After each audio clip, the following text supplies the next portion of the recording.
I'm Vern Murphy, and I'd like to introduce to you a man who, at the age of 19, came to Canada from Ireland.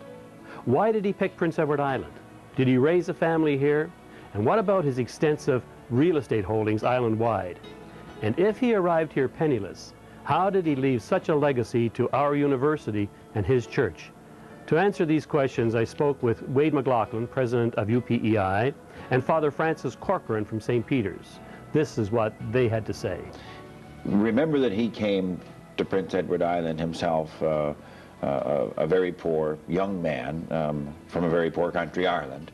And of course, in Prince Edward Island at the time, there were a lot of people who were struggling from Irish families to get ahead. He was 18, 19 years old. I don't think he had very much education, and undoubtedly came from a pretty modest background.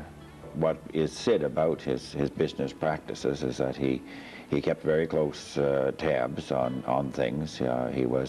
He didn't have an education starting out, but he went to night school and became educated later on in life. He was well into his 30s, in fact, when he did that, and he was quite famous for his bookkeeping and having track of things. And of course, he, as a merchant in a number of different fields, knowing who owed you what was, I'm sure, a big part, or what your inventory was a big part of success. But he obviously built things up and then invested in land.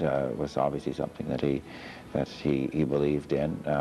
He had at one time what was the biggest pork exporting operation in Atlantic Canada, down on the site of what's now what subsequently was the City Hospital, now the Hospitality Institute, and had a number of farms and quite a bit of land in the area around Charlottetown. And then he had stores in Montague, Summerside, Charlottetown, maybe Surrey. Well, he came from Ireland, County Monaghan. A lot of other people did too, and somebody gave him the money for the passage, and he was coming with a lot of other Irish people, because at that time there was no chance to live in Ireland. There were too many people and too little food, and so they came to Prince Edward Island, where they had a chance to get some land, get something to eat. Those were hard times, you know, and this was the times that Connelley grew up in, you know. So he wasn't afraid of work. He was an entrepreneur right from the very start. His estate certainly did a great deal for the church, because only for the estate there wouldn't have been any St. Dunstan's. From 1973-74 until the present day, the amount of bursaries was $1,720,000.